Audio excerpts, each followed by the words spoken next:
So everyone thinks longevity is about diet, supplements, and exercise. But after years of studying the strongest human lifespan research we have, I realized something quite uncomfortable. Most of what people obsess over barely moves the needle, and the habits that do add years to your life almost never get talked about. So today I'm breaking down the 7 hidden longevity hacks backed by real human science. And at the end, I'll reveal the single strongest predictor of how long we will live. And it isn't what you think. The thing is, I spend my life at the very end of disease, heart attacks, strokes, organ failure, but I study in my spare time what causes them decades earlier. What you're about to hear doesn't come from influences, it comes from population level data, long term cohort studies, and what actually predicts who makes it into their 80s, 90s, and beyond. These habits quietly compound over decades, and most people never see them coming. I'm Dr. Alex. I'm an emergency medicine doctor, and after nearly 10 years on the A&E frontline watching what ruins people's health, I'm now creating systems to help you perform, think, and live like the top 1%. Starting at number 7, and this one gets completely misunderstood. Most people think exercise means gyms, sweat, and discipline. When someone talks about getting healthy, the image that appears is someone running on a treadmill or lifting weights in a CrossFit box. That's the cultural narrative we've built around physical activity. But when you actually look at the longest living populations on Earth, the places where people routinely reach 100 years old, something doesn't quite add up. They don't run marathons, they don't lift heavy, they don't have gym memberships or structured training blocks, and yet they consistently outlive us in the UK by 10 to 20 years. So what's happening? Well, the answer is something called NEAT, N-E-A-T, non-exercise activity thermogenesis. That's the technical term for all of the movement you do that isn't structured exercise. Things like walking to the shops, bending down to pick something up, standing up while cooking, gardening, carrying your washing, cleaning. These micromovements create a metabolic baseline that most modern humans have completely lost. In Okinawa, Japan, which is one of the original blue zones, people don't sit in chairs, they sit on the floor. That means every time they stand up, they're performing a bodyweight squat. They do this 30, 40, 50 times a day without even thinking about it. And that's thousands of reps per year, all without a single gym membership. The science behind this is actually quite profound. When you engage in low-level movement throughout the day like this, you activate something called AMPK, or AMP-activated protein kinase. Now, this is a cellular energy sensor that switches on fat oxidation, improves insulin sensitivity, and triggers mitochondrial biogenesis. Essentially, what this means is your cells start building more energy factories. You're not burning huge amounts of calories in 1 hour at the gym. You're gently signaling to your metabolism to stay active for 12 to 14 hours a day. And what that does is it creates a compounding metabolic advantage that structured exercise alone just cannot replicate. One study tracking over 17,000 people found that those who took more than 7,000 steps per day had a 50 to 70% lower risk of all-cause mortality compared to those taking fewer than 4,000 steps. This wasn't about intensity, it wasn't about hitting a target heart rate. It was just simply about constant, low-level movement distributed across the entire day. The thing is, modern life has engineered movement out of existence. We sit to commute, we sit to work, we sit to eat, we sit to relax. The average office worker might move for less than 2 hours in a 16-hour waking window. And that's catastrophic from a longevity perspective. Now, what I would say is this: if you do nothing else, build a life where movement is unavoidable. Walk to the coffee shop instead of driving. Take the stairs just without thinking about it.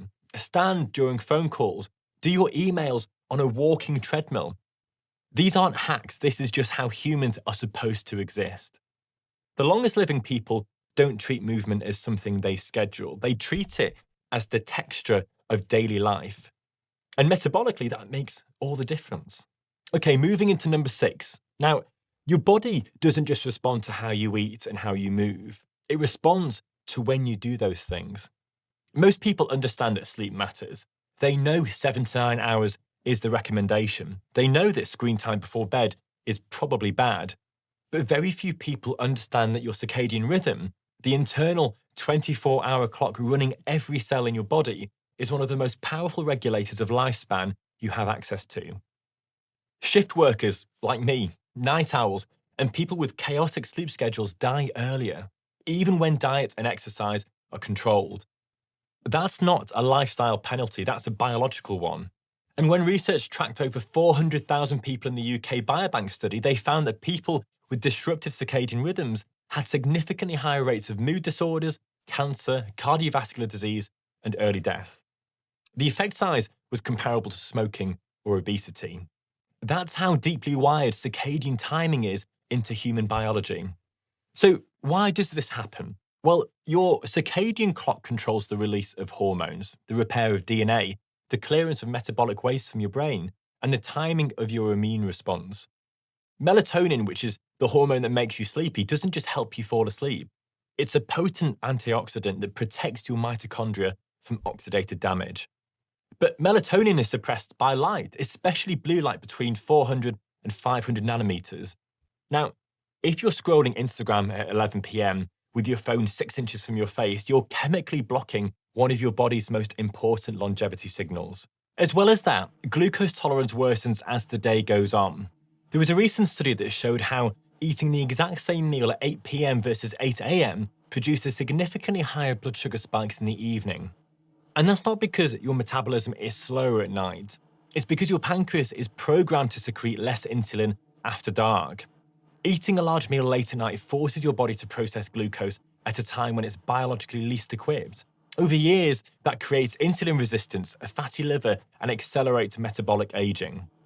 And then there's the cancer connection.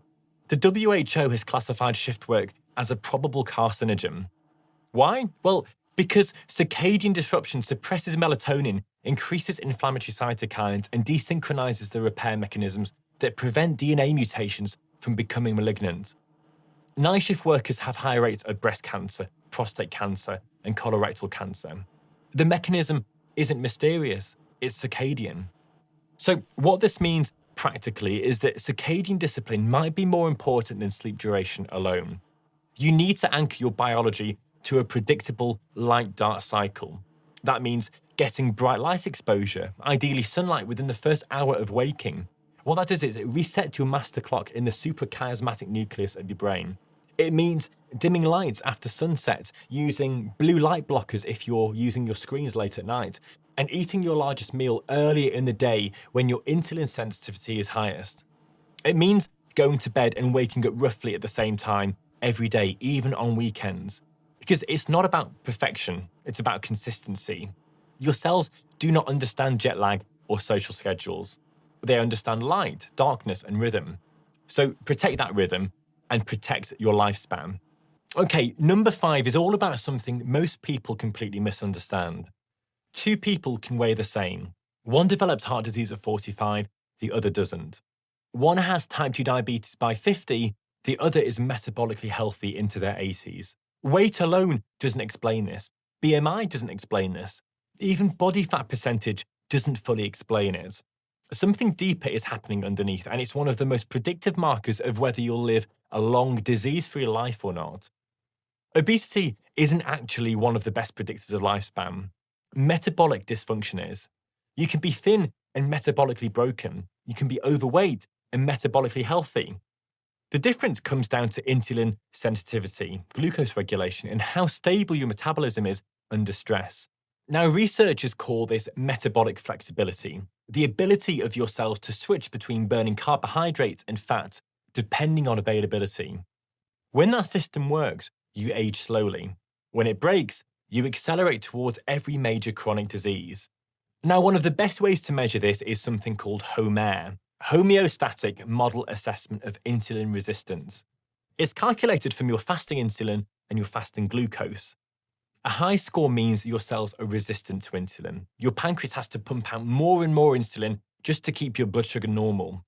That state, called hyperinsulinemia, is silently toxic.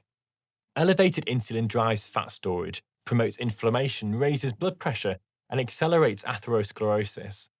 It's one of the earliest detectable signs of metabolic disease, often appearing 10 to 20 years before diabetes is even diagnosed. Now, a study following 3,000 people for more than a decade found that those in the highest quartile of insulin resistance had more than doubled the risk of cardiovascular death compared to those in the lowest quartile, even after adjusting for weight, cholesterol, and blood pressure. Insulin resistance is an independent risk factor for early death. It's not just a symptom of obesity, it's a metabolic state that quietly dismantles your physiology over decades. As well as that, postprandial glucose variability, or how much your blood sugar spikes after eating, predicts mortality better than fasting glucose alone. When your blood sugar swings wildly after meals, it creates oxidative stress, glycation of proteins, and endothelial damage. And over time, that hardens your arteries, it damages your kidneys, and increases your risk of dementia. Continuous glucose monitors have revealed that two people eating the same meal can have completely different glucose responses. One person's metabolism handles it smoothly, whereas another person's crashes and burns. That difference is metabolic stability. And the thing is, you can't see this from the outside. Someone can look fit, have normal cholesterol, and still be metabolically fragile. The solution isn't obsessing over calories or weight. It's building a metabolism that responds predictably to food, exercise, and stress. That means prioritizing protein and fiber, which stabilizes your blood sugar. It means strength training, which improves insulin sensitivity in muscle tissue. It means avoiding ultra-processed foods as much as you can that create glucose chaos. And it means eating in a rhythm that matches your circadian clock, which we've just covered. Metabolic stability is the foundation, and without it, every other longevity habit you build is standing on sand. Moving on to number 4, and we have muscle as a longevity organ. Now, most people treat muscle like a cosmetic tissue. Bigger arms, better aesthetics, maybe some functional strength for lifting heavy objects. That's the cultural frame. But when you actually look at the physiology, muscle is doing something far more important than making you look good in a t-shirt. Now, after the age of 40, muscle loss becomes one of the fastest accelerators of death. Not because you become weak, though that matters, but because muscle is a metabolic, endocrine, and immune organ. It regulates your blood sugar, it secretes anti-inflammatory molecules, it stores amino acids that your body uses during illness or injury. When you lose muscle, you don't just lose strength, you lose metabolic resilience, and that's when chronic disease starts to take hold. Now, there's a term for this that you might have heard of. It's called sarcopenia. It means age-related muscle loss, and it affects nearly every older adult to some degree. After the age of 30, you lose roughly 3 to 5% of your muscle mass per decade if you're sedentary. That accelerates after 60. By 80, many people have lost 30 to 40% of the muscle they had in their prime. That loss isn't just physical, it's systemic. Muscle is the largest insulin-sensitive tissue in your body. When muscle mass drops, so does your ability to clear glucose from your bloodstream. Insulin resistance rises, type 2 diabetes risk skyrockets. But muscle does something even more profound. It secretes molecules called myokines, lots of proteins that regulate inflammation, support brain function, strengthen bones, and even protect against cancer. One myokine called irisin has been shown to convert white fat into brown fat, which burns calories for heat. Another one, called interleukin-6, released during exercise, acts as an anti-inflammatory signal, not a pro-inflammatory one. Muscle isn't passive tissue, it's an endocrine gland that talks to every organ in your body. One of the most robust predictors of lifespan is grip strength. Multiple large studies, including one tracking over 140,000 people across 17 countries, found that grip strength alone predicts all-cause mortality better than blood pressure. For every 5 kilo decrease in grip strength, the risk of death from any cause increased by 16%. Cardiovascular death increased by 17%. And that's not because grip strength itself is magical, it's because grip strength is a proxy for total muscle mass and neuromuscular function. Strong grip means strong body. Weak grip means your biology is declining. As well as that, falls and fractures are one of the leading causes of death in older adults. A hip fracture, for example, after the age of 65 carries a 20 to 30% one-year mortality rate. Not because the fracture itself is lethal, but because immobility after the fracture leads to pneumonia, blood clots, and systemic decline. Muscle strength is what prevents that fall in the first place. It's what allows you to catch yourself. It's what keeps you independent. The thing is, most people wait until they've already become weak to think about this, but by then, rebuilding muscle is slower and harder. The time to build muscle is now, regardless of your age. Resistance training twice a week is enough to maintain and even build muscle mass into your 70s and 80s.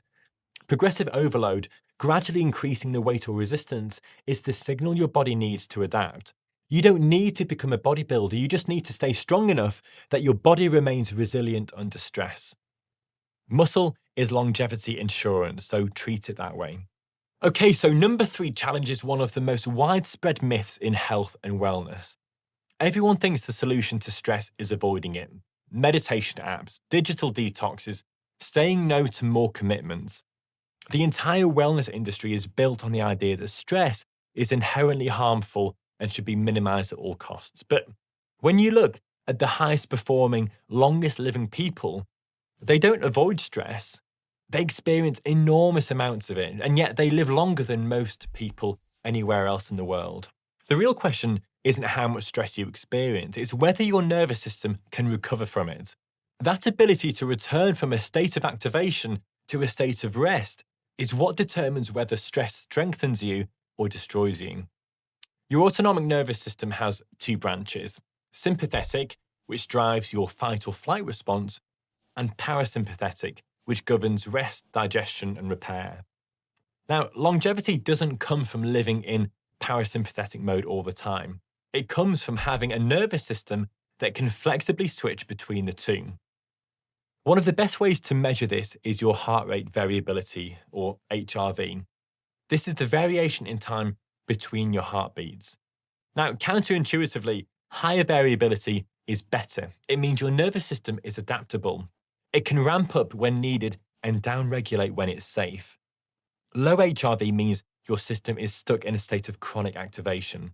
Your heart is beating at a fixed, rigid rhythm because your body perceives constant threat. That state is metabolically expensive. It suppresses digestion, immune function, and tissue repair, and over time, it accelerates aging. A meta-analysis of over 40 studies found that low HRV predicts cardiovascular mortality independent of other risk factors. People with the lowest HRV had nearly double the risk of dying from heart disease compared to those with the highest. And that's not because their hearts were structurally damaged, it's because their autonomic nervous systems were dysregulated. They couldn't recover. And as well as that, chronic stress flattens your cortisol curve. Normally, cortisol should be high in the morning to wake you up and low in the evening to help you sleep. That circadian rhythm is healthy, but chronic stress disrupts it.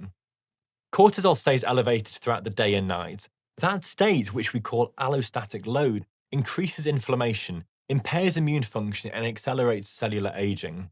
Researchers measuring telomere length, a marker of biological age, have found that people with chronic stress have significantly shorter telomeres, equivalent to 10 years of additional aging. So what does nervous system recovery actually look like? Well, it's not just about relaxation. It's about exposing yourself to acute stress and then giving your system the signal that the threat is over. Now, exercise is one of the most powerful tools for this. A hard workout activates your sympathetic system. Your heart rate spikes, your cortisol rises, adrenaline floods your bloodstream. But when the workout ends, you cool down, your parasympathetic nervous system takes over, your heart rate drops, your breathing slows, digestion restarts. That cycle, stress followed by recovery, trains your nervous system to be resilient. Breathwork does the same thing. Deliberate slow breathing, especially exhaling longer than you inhale, directly activates the vagus nerve, which is the main parasympathetic highway in your body. Cold exposure works too. The shock of cold water triggers a massive sympathetic response, but as you adapt to it, your body learns to stay calm under stress. The key is that the stress has to end. Your system has to receive the all-clear signal. Without that, stress becomes chronic, and chronic stress is where all the damage happens. The longest living people aren't Zen monks who have never felt stress. They're people who experience stress regularly, but recover from it quickly. They sleep well, they have downtime, they have rituals that signal safety. Your longevity isn't determined by how little stress you experience, it's determined by how fast you bounce back. At number two, we're getting into something that operates completely beneath conscious awareness.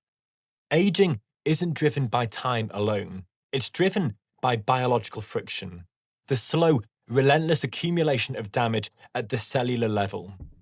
You can be 30 years old and biologically inflamed. You can be 70 and have almost none of it. The difference is what scientists now call inflammaging, chronic low-grade inflammation that quietly dismantles your physiology over decades. Now, this isn't the inflammation you feel after an injury. That's acute inflammation, a healthy, temporary immune response that repairs tissue and clears infection. Inflammaging is different. It's systemic, it's silent, and it drives almost every major age-related disease. Cardiovascular disease, type 2 diabetes, cancer, Alzheimer's, arthritis, and other autoimmune conditions. All of them have chronic inflammation as a core mechanism. The clearest markers of this are molecules like C-reactive protein and interleukin 6. These are inflammatory cytokines released by immune cells when they sense a threat. In a healthy person, they spike briefly during an infection and then they return to baseline. But in someone with chronic inflammation, they stay elevated for years. CRP above 3 milligrams per litre is associated with significantly higher cardiovascular risk. Interleukin 6 above 2 picograms per milliliter predicts frailty and early death. These aren't just markers, they're active participants in the disease process. One mechanism behind this is endothelial dysfunction. Your endothelium is the single cell thick lining of your blood vessels. When it's healthy, it's smooth, flexible, and releases nitric oxide, which keeps blood vessels dilated and prevents clots. But chronic inflammation damages that lining. Immune cells start sticking to the vessel walls. LDL cholesterol gets oxidized and embedded into arterial walls. Plaque forms. That's atherosclerosis, the root cause of heart attacks and strokes.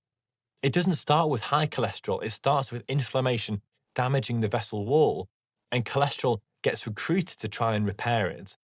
As well as that, inflammation disrupts the blood-brain barrier. This is the protective layer that prevents toxins and pathogens from entering your brain. When chronic inflammation persists, that barrier becomes leaky. Inflammatory molecules enter the brain and activate microglia, the immune cells of the brain. Once activated, microglia start clearing away synapses, the connections between neurons. That's one of the mechanisms behind Alzheimer's disease. Amyloid plaques get all of the attention, but inflammation is what drives the destruction. And then there's the gut. Your gut lining is only one cell thick, and it's supposed to be selectively permeable, letting nutrients go through while keeping bacteria and toxins out. But poor diet, chronic stress, antibiotics, and even alcohol can damage that barrier, creating something called intestinal permeability or leaky gut. When bacteria and endotoxins leak into your bloodstream, your immune system goes on high alert, and that triggers systemic inflammation. Studies have shown that people with higher levels of circulating endotoxins have higher rates of metabolic disease, of depression, and early death. Now, the thing is, you can't feel inflammaging happening. There's no pain, there's no obvious symptoms. That's what makes it so dangerous. By the time the symptoms appear, things like chest pain, joint stiffness, or memory problems, the damage has been compounding for 20 or 30 years already. The solution isn't drugs. Though statins and anti-inflammatories do have their place, the solution is controlling the inputs that drive inflammation in the first place. So what drives inflammation? Well, it's ultra-processed foods high in refined sugar and seed oils, chronic sleep deprivation, sedentary behavior, social isolation, chronic stress, obesity, particularly visceral fat, which secretes inflammatory cytokines. Poor oral health, gum disease is a huge source of systemic inflammation. Smoking and alcohol, environmental toxins, all of these inputs create a low-level immune activation that never turns off. And what suppresses inflammation? Well, it's whole foods, especially those rich in polyphenols and omega-3 fatty acids. Regular movement, strength training, quality sleep, stress recovery, deep social connection, which we'll come back to in a minute. Inflammaging isn't inevitable. It's a consequence of how you live. And controlling it might be the single most important thing that you can do to slow biological aging. Okay, so we've reached number one, the single strongest predictor of how long you live. Now, at this point, most people expect the final answer to be exercise, your diet, or maybe even sleep. Yes, now those things matter. But every major long-term human study, the kind that tracks thousands of people for decades, keeps landing on the same conclusion. And it shocks people every time. It did when I first watched that TED Talk that so many people have seen. The strongest predictor of lifespan isn't what you eat. It isn't how much you exercise. It isn't even your genetics or your income or your education. It's the quality of your relationships. Specifically, it's whether you feel deeply, emotionally safe with the people around you. Not how many friends you have, not how often you socialize necessarily, but whether the relationships you do have make you feel seen, valued, and supported. This comes from the Harvard study of adult development, one of the longest running studies in human history. It started in 1938 and has followed over 700 people and now their children for more than 85 years. The researchers measured everything: their diet, their exercise, cholesterol, blood pressure, genetics, career success, mental health. They tracked participants through wars, through marriages, divorces, career changes, illness, and then death. And when they analysed all the data to find the single strongest predictor of who lived longest and healthiest, the answer was unambiguous. It was relationships. People who were more socially connected to family, to friends, and community lived longer and were happier and healthier than people who were isolated. And the effect size was staggering. Social isolation is as harmful to your health as smoking 15 cigarettes a day. It's worse than obesity. It's worse than physical inactivity. Loneliness doesn't just make you sad, it makes you sick and it shortens your life. So why does this happen? Well, the mechanisms are biological, not just psychological. When you feel socially isolated, your body interprets that as a survival threat. In evolutionary terms, being alone meant you were more vulnerable to predators, to starvation and death. Your immune system responds by upregulating inflammation, preparing for injury or infection. That's adaptive in the short term, but when loneliness becomes chronic, that inflammatory state never turns off. Your immune system stays on high alert, attacking your own tissues and accelerating aging. A meta-analysis of 148 studies involving over 300,000 participants found that people with strong social relationships had a 50% increased likelihood of survival compared to those with weak relationships. Another study tracking over 16,000 people found that socially isolated individuals had a 29% higher risk of coronary artery disease and a 32% higher risk of stroke. The mechanism is partly inflammatory, but it's also behavioral. Isolated people are less likely to exercise, to eat well, or seek medical care when they need it. As well as that, loneliness suppresses immune function. When researchers measured natural killer cell activity, which are the immune cells that destroy viruses and cancers, they found that lonely people had significantly lower activity compared to socially connected people. That makes them more vulnerable to infections and malignancies. Loneliness literally weakens your body's ability to defend itself. Then there's the stress response. When you feel socially safe, your nervous system can relax. Your body knows it's not alone. But when you feel isolated, your stress response stays elevated. Cortisol remains high. HRV drops. Sleep quality worsens. That chronic activation damages your cardiovascular system, impairs your memory, and accelerates your biological aging. Social connection is one of the most powerful signals of safety your nervous system can receive. But here's the nuance that most people miss. It's not about quantity, it's about quality. You can be surrounded by people and still feel profoundly alone. You can have hundreds of social media followers and zero real connection. What matters is whether you have at least one or two relationships where you can feel truly known, where you can be vulnerable, where you're not performing or hiding. The Harvard researchers found that people in high conflict marriages had worse health outcomes than people who were single. A bad relationship is worse than no relationship. The thing is, modern life has engineered this out of existence. We live in separate houses, we commute alone, we work remotely, we order food instead of cooking together. We scroll instead of talking. The infrastructure for human connection has collapsed, and we're paying for it with our health. Building deep social connection requires time, vulnerability, and consistency. It requires showing up. It requires putting your phone down and being present. It requires asking for help when you need it and offering it when others do. The longest living populations on Earth, in the blue zones, they all have something in common.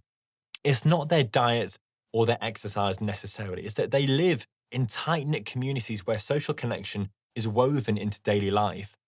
They eat together, they work together, they age together. Loneliness is almost non-existent because isolation is culturally unacceptable. That's what we've lost, and it's killing us faster than almost anything else. If you take one thing from this entire video, it should be this: invest in your relationships. Not superficial networking, not transactional friendships.